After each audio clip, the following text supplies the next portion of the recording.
नमस्कार किसान भाइयों, सभी किसान भाइयों को राम राम, सत श्री अकाल। मैं रामलाल गुदारा कृषि विभाग से यूट्यूब चैनल किसान पाठशाला में आपका स्वागत है, अभिनंदन है। खेतीबाड़ी से जुड़ी नई नई वीडियो आपको रोज मिल रही है। तो आज का हमारा जो विषय है वो प्लांट न्यूट्रिएंट। पौधों की हम बात करें, पौधों के अंदर, फसलों के अंदर कौन कौन से पोषक तत्व चाहिए, कितनी मात्रा में चाहिए, ये किसान को ज्ञान होना बहुत जरूरी है। इसलिए जितनी भी वीडियो आ रही है आप समय समय पर उसको देखना चाहते हो तो यूट्यूब चैनल किसान पाठशाला को सब्सक्राइब करें, लाइक करें, शेयर करें, घंटी का बटन दबाएं।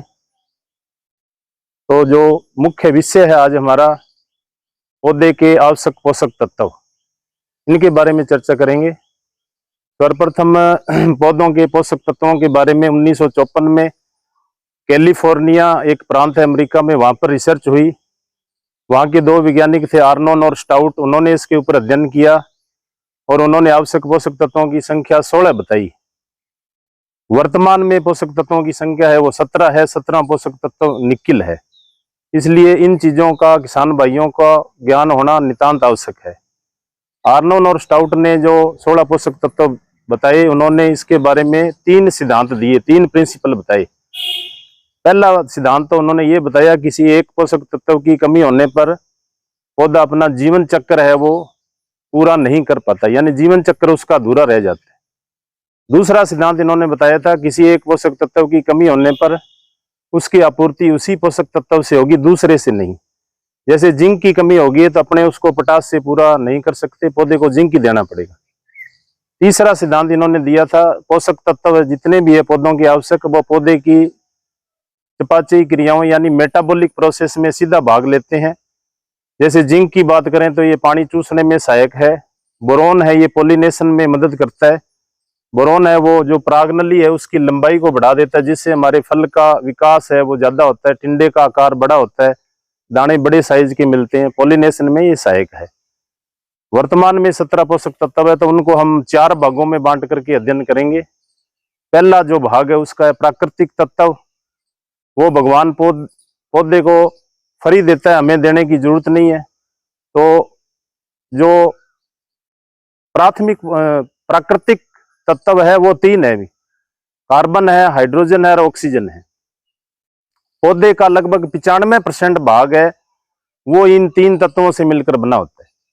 दूसरे जो तत्व बच गए पीछे 17 में से 14, वो 5% ही है। तो किसान भाइयों, ज्यादा हमें फर्टिलाइजर, ज्यादा उर्वरक देने की जरूरत नहीं है। इन पोषक तत्वों को पौधा कैसे लेता है ये हमें समझने की जरूरत है। कार्बन है, पौधा श्वसन के दौरान जो CO2 ग्रहण करता है, कार्बनिक पदार्थ हम जो मिट्टी में डालते हैं वहां से ले लेता है। हाइड्रोजन और ऑक्सीजन है वो पौधा है जो पानी से ले लेता है। दूसरा इसका पार्ट है पोषक तत्वों का 17 का, वो है मेजर पोषक तत्व, या इनको मुख्य पोषक तत्व हम कह देते हैं। इनकी संख्या 3 है, नाइट्रोजन है, फास्फोरस है और पोटास है। नाइट्रोजन है वो किसान है यूरिया के माध्यम से, कुछ DAP दे रहा है तो 18% उसमें भी नाइट्रोजन होता है, या अमोनियम सल्फेट के माध्यम से दे रहा है। तो इस तरीके से नाइट्रोजन की आपूर्ति पौधा करता है। नाइट्रोजन का जो काम है पौधे के अंदर है वो प्रोटीन संश्लेषण में, पौधे की वृद्धि में मददगार है। दूसरा पोषक तत्व है फास्फोरस। फास्फोरस अपने DAP के माध्यम से, सिंगल सुपर फास्फेट के माध्यम से, 12-32-16 के माध्यम से जो फास्फोरस है वो मिलता है। फास्फोरस का जो मुख्य काम है पौधे को मजबूत जड़ तंत्र प्रदान करना, यानी इसका मुख्यतः है जड़ का विकास करना, इसको आधार प्रदान करना। साथ साथ में जो दाल वाली फसल है उनमें ये नोडुल्स बनाने में सहायक है, नोडुल्स की संख्या को बढ़ाता है, नोडुल्स निर्माण में भी सहायक है। और फास्फोरस के जो काम है, बीज का विकास करता है ये, जिससे हमारा झाड़ है वो ज्यादा होता है। इसलिए फास्फोरस हमें जो मिट्टी जांच के अनुसार सिफारिश की गई है उसके अनुसार ही हमें पौधों में डालना चाहिए। यदि ज्यादा फास्फोरस डालेंगे तो पौधा है उसको लेता नहीं है, क्योंकि जितना हम फास्फोरस दे रहे हैं किसी भी अपने इकाई में, किसी भी क्षेत्र में, उसका लगभग 25% पौधे के काम में आता है। बाकी जो फास्फोरस है वो अघुलनशील हो जाता है। उस अघुलनशील फास्फोरस है वो हमारे जमीन के जो कैपिलरी वेन है, जो केश नलिकाएं, उनको चौक कर देता है, जिससे हमारी भूमि है वो बंजर हो जाती है और जल धारण क्षमता भूमि की है वो कम हो जाती है। इसलिए अघुलनशील फास्फोरस को घोलने के लिए अपने को माइक्रोराइजा का प्रयोग करना चाहिए। साथ में पीएसबी कल्चर है उसका अपने प्रयोग कर सकते हैं। पीएसबी कल्चर है वो अघुलनशील फास्फोरस को घोलने का काम करता है। माइकोराइजा है वो फास्फोरस को अवशोषण का करता है, अब्जॉर्ब का काम करता है। जैसे स्याही चूसक है वो स्याही को चूस लेता है, वैसे ही वो अघुलनशील फास्फोरस को जो है माइकोराइजा है हमें प्रयोग करना चाहिए। जो हमारी रेतीली मृदा है वहां पर 5 किलो प्रति बीघा, जो जिसके अंदर कले की मात्रा ज्यादा है, लोमी सॉइल है या हमारी मीडियम मिट्टी है, तो वहां पर 3 किलो प्रति बीघा हमें माइक्रोराइजा प्रत्येक फसल में प्रयोग करना चाहिए। तीसरा हमारा मेजर पोषक तत्व है पोटास। पोटास का बहुत मुख्य रोल है। पोटास है वो मृदा कणों पर सर्वाधिक स्थिर रहता है, 80 से 85% ये कले कणों पर स्थिर रहता है। तो जो पोटास की अपने बात करें, पोटास के मुख्यतः 5 कार्य है। पहला जो कार्य है इसका, वो पौधे के अंदर रोग प्रतिरोधक क्षमता पैदा करता है, बीमारियों से लड़ने की क्षमता पैदा करता है। दूसरा इसका काम है पत्तियों के अंदर जो स्टोमेटा होते हैं उनके खुलने और बंद होने की प्रोसेस को ये नियंत्रित करता है। तीसरा जो इसका कार्य है वो तने को मजबूती प्रदान करता है। यदि हमारी फसल पक गई है और दाने बन गए या दानों के भार के कारण कई बार फसल गिर जाती है तो तना कमजोर होता है, उसी के कारण होता है। साथ साथ में ये जो है, जो हमारे रेशा है, दाना, इसमें फल है, फलों में ये चमक लाता है। पांचवा इसका जो कार्य है वो है ये सूखे के झटके से बचाता है। यदि किसी कारण से किसी फसल में अपने कोई पानी की कमी हो जाती है और मिट्टी के अंदर, भूमि के अंदर पर्याप्त मात्रा में पोटास है तो फसल सूखे के झटके से बच सकती है। ये जो 3 पोषक तत्व है ये पौधा 1 से 5 ppm तक ग्रहण करता है। जो मुख्य जड़ है उसके साइड में सेकेंडरी रूट होती है। सेकेंडरी रूट के आगे जो रूट हेयर्स होते हैं वहां से जो घोल के रूप में है जो पौधा लेता है। पौधे का जो खाने का मुंह है वो हमारे सर में जैसे बाल होते हैं वैसे रूट हेयर्स होती है, वहां से प्लांट अब्जॉर्ब करता है जल प्लस पोषक तत्व। परासरण दाब के माध्यम से ये जाइलम के थ्रू पौधे के पास जाते हैं और ये जो पोषक तत्व चले जाते हैं सारे, फिर पत्ती है जो भोजन बनाती है, भोजन बनाने की मुख्य फैक्ट्री है जो पत्ती है। इसलिए किसी भी फसल में हमारी पत्ती है वो सुरक्षित रहनी चाहिए। झाड़ के मामले में पत्ती ही पौधे को भोजन देती है, इसलिए किसी बीमारी से, किसी कीट से हमारी पत्ती को सुरक्षित रखना है। तो ये जो पोषक तत्व है 1 से 5 ppm तक। तीसरा इसका भाग है वो है सेकेंडरी पोषक तत्व। सेकेंडरी पोषक तत्व की संख्या भी 3 है। कैल्शियम है, मैग्नीशियम है या सल्फर, या इसको हम गंधक कह देते हैं। कैल्शियम का जो मुख्य काम है वो है मूल गोप, जो जड़ का अग्र भाग है उसको ये वृद्धि करवाता है। अच्छा भूमि सुधारक भी है। जहां पर हमारी प्रॉब्लमेटिक सॉइल है, लवणीय क्षारीय मृदा है, यदि अम्लीय मृदा है तो हम चूने का प्रयोग करते हैं। यदि हमारी क्षारीय मृदा है तो उसमें हम जिप्सम प्रयोग करते हैं। लगभग 10 टन हमारी ज्यादा जिसमें क्षारीय भूमि है तो 10 टन जिप्सम है वो प्रति हेक्टर हमें प्रयोग करना चाहिए। सामान्य यदि मृदा है तो 250 किलोग्राम जिप्सम हमें प्रति हेक्टर है जो प्रयोग करना चाहिए। तो ये कैल्शियम के मुख्य काम है।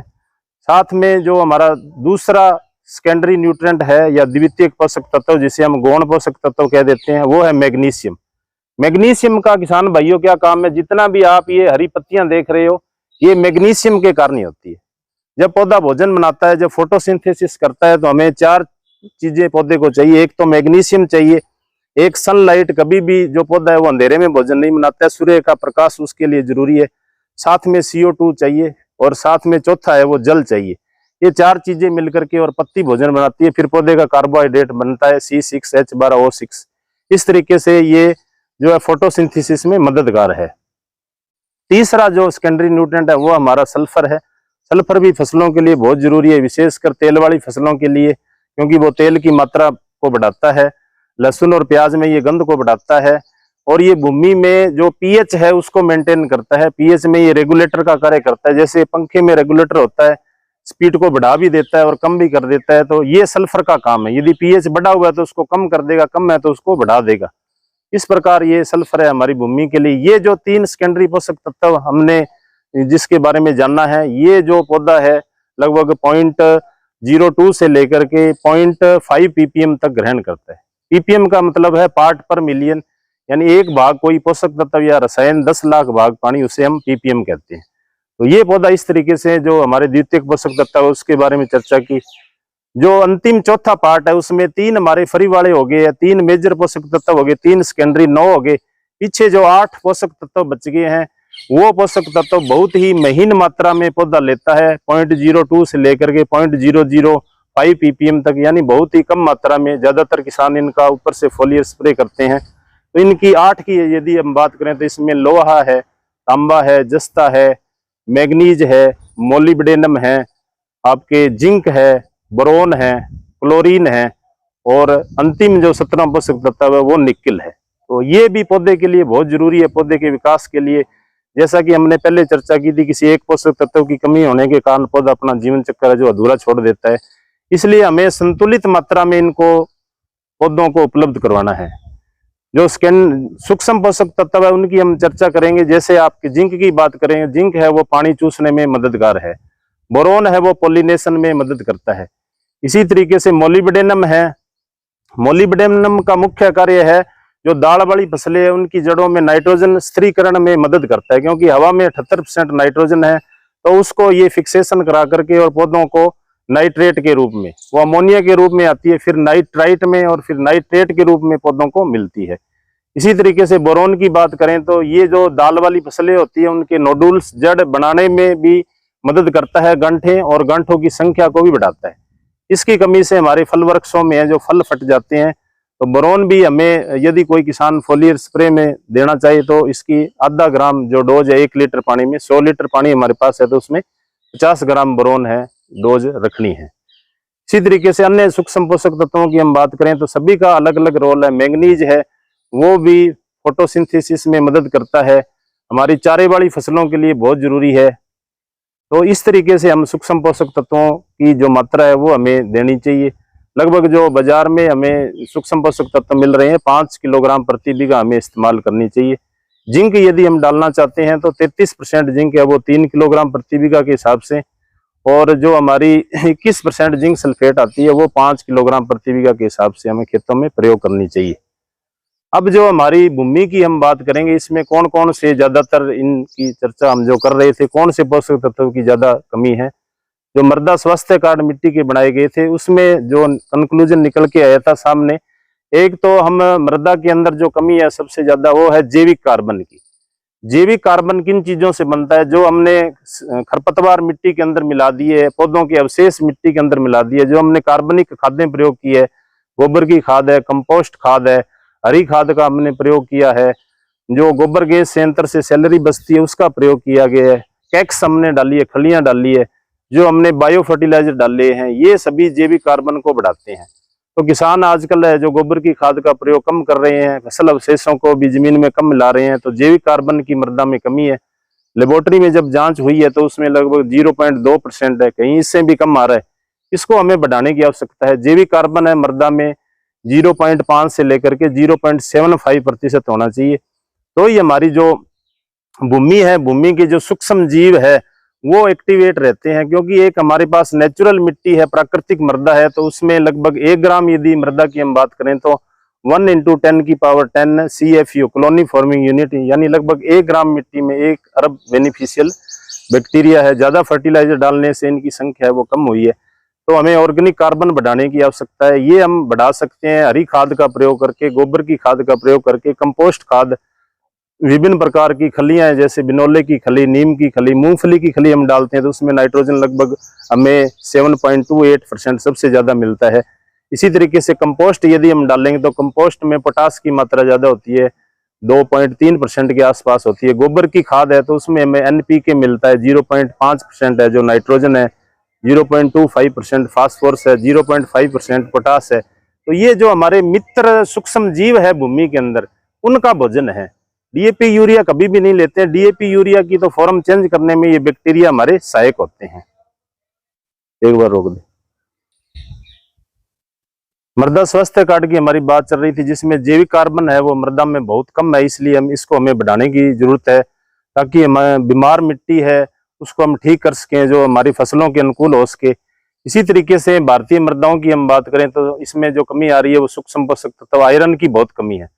आयरन है वो लेबोरेटरी के अनुसार, मिट्टी जांच के अनुसार या अपनी भूमि की फसलों के अनुसार 4.5 ppm होना चाहिए, जो कि बहुत ही कम आ रहा है। 1 ppm है या 1.5 ppm के आसपास आ रहा है।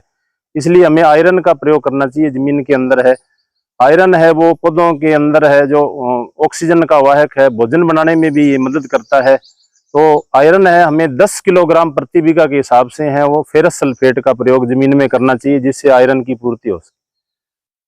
तीसरी जो कमी है वो इसमें है सूक्ष्म पोषक तत्व जिंक है भूमि के अंदर, भूमि के अंदर फसलों की अच्छी वृद्धि, किसान भाइयों अच्छे उत्पादन के लिए 0.6 ppm है जिंक का होना आवश्यक है। वो 0.1 या 1.5 कहीं कहीं जो किसान अच्छा उर्वरक जो अच्छा कार्बनिक पदार्थ डाल रहे हैं वहां पर है जो 0.2 है, तो 0.6 होना चाहिए। तो इसलिए हमें जिंक डालने की जरूरत है। जिंक की यदि भूमि में कमी है तो फसलों में कमी हो जाती है, हमारे चारे में कमी हो जाती है। वही हम सब्जियां, वही हम फल, वही पशुओं के जो चारा खाते हैं, दूध का प्रयोग हम करते हैं, तो हमारे शरीर में भी जिंक की कमी आ गई। आजकल जो छोटा बच्चा है उसमें प्रत्येक को जैसे डायरिया जैसे लक्षण होता है तो डॉक्टर है वो जिंक की गोलियां लिखते हैं। तो इसलिए हमें जिंक जमीन के अंदर जरूर प्रयोग करना चाहिए। यदि हम जिंक सल्फेट में 33% का प्रयोग करते हैं, जो मोनोहाइड्रेट है वो हमें 3 किलोग्राम प्रति बीघा के हिसाब से, और जिंक सल्फेट है वो 21% है, वो 5 किलो प्रति बीघा के हिसाब से। यदि हम चिलेटेड जिंक का प्रयोग कर रहे हैं EDTA का, वो 500 ग्राम हम प्रति बीघा के हिसाब से प्रयोग कर सकते हैं। इस तरीके से हम यदि थोड़ा सा किसान ज्ञान रखता है इन पोषक तत्वों के बारे में, तो हमें अंधाधुंध वो उर्वरक है बिना मिट्टी जांच के डालने की जरूरत नहीं है। डालना है वो गलत है, क्योंकि किसी एक पोषक तत्व की एक्सेस होने पर वो दूसरे पोषक तत्वों को प्रभावित करता है। यदि मृदा में हम तांबे की मात्रा को बढ़ा देंगे तो वो दूसरे पोषक तत्वों को लेने नहीं देता है। इस तरीके से किसान भाइयों, यदि हम बैलेंस डाइट के रूप में पौधों को संतुलित मात्रा में उर्वरक देते हैं, यदि हमारा पौधा हेल्दी है तो उसमें बीमारियां भी कम आएगी। फंगस है वो एपिडर्मिस जो पत्ते की लेयर होती है वहां पर एक्टिव नहीं हो पाती है। कीड़े भी पौधे के अंदर ज्यादातर नुकसान नहीं कर पाते हैं। तो प्लांट न्यूट्रिएंट की किसान भाइयों बात कर रहे थे पौधे के सूक्ष्म पोषक तत्वों के बारे में, तो हमने चर्चा की है 17 पोषक तत्व है, ये प्रत्येक किसान को जानकारी होनी चाहिए। डायरी में भी आप नोट कर सकते हो। पौधों के अंदर हम जब देखते हैं कमी के लक्षण इन 17 पोषक तत्वों को हमें कैसे देख सकते हैं, तो ये एक डायग्राम आप देख रहे हो। जो ऊपर की प्रो है, प्रो जिसको हम टिप्स बोलते हैं, इसके ऊपर जो कमी होती है वो कैल्शियम की और बोरॉन की होती है। यदि कैल्शियम की कमी होगी तो ऊपर की जो प्रो है वो पीले रंग की हो जाती है। पत्ती ऊपर की जो प्रो है, पत्ती निकलने से पूर्व की अवस्था, वो छोटी रह जाती है। जो बोरोन की कमी होगी तो ऊपर की पत्तियां हैं वो गुच्छे के रूप में हो जाती है। इसी तरीके से जो हमारी नई पत्तियां हैं उसके अंदर जो कमी हमें दिखाई देती है वो कॉपर की है, सल्फर की है, आयरन की है, मैंगनीज की है। ये सिर्फ नई पत्तियों के अंदर दिखाई देगी। बाकी जो बच गए हैं पोषक तत्व, उनके सभी के पोषक तत्वों की कमी के लक्षण है वो पुरानी पत्तियों में।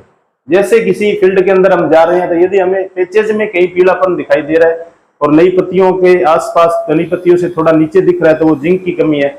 यदि पूरे फील्ड में हमें दूर से ये दिख रहा है भी पीलापन है और उसके अंदर पुरानी पत्तियों में पीलापन भी दिख रहा है तो वो नाइट्रोजन की कमी है। इसी तरीके से फास्फोरस की यदि कमी होती है तो फास्फोरस की कमी होने से सरसों में अपने इसके लक्षण देख सकते हैं, नीचे की पत्तियां वो बैंगनी कलर की हो जाती है। यदि पोटास की जमीन के अंदर कमी है तो जो पत्तियों के किनारे है वो है, जो पत्तियों के किनारे है वो आगे से सूख जाते हैं, ये पोटास की कमी है। इसी तरीके से कॉपर की जब कमी आ जाती है तो सिराएं हैं वो छोटी और मुड़ी हुई होती है, हल्की हरी और पीली हो जाती है। आयरन की कमी है तो नई पत्तियों से जो सिराओं के बीच का भाग है वो पीला पड़ जाता है।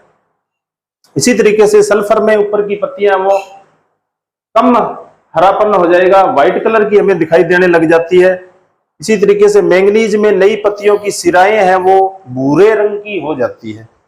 जिंक की कमी पुरानी पत्तियों पर हल्के पीले धब्बे, कोरक आकार के छोटे छोटे धब्बे यदि हमें स्पॉट दिखाई देते हैं पुरानी पत्तियों के ऊपर तो वो जिंक की कमी है। दोनों सिराओं पर है जो रंगीन पट्टी हमें दिखाई देती है। मैग्नीशियम की यदि कमी है तो पुरानी पत्तियों की नसें हरी रहती है लेकिन नसें बिल्कुल हरी रहेगी, बीच का भाग यदि पीला पड़ रहा है तो मैग्नीशियम की कमी है।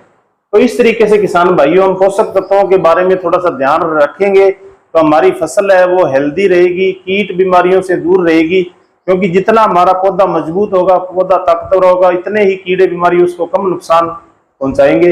यदि फसल कमजोर होगी तो फिर कीट है, रोग उस पर हावी हो जाते हैं। और अच्छी उपज के लेने के लिए हमें इन पोषक तत्वों का ज्ञान होना बहुत जरूरी है। धन्यवाद किसान भाइयों, राम राम।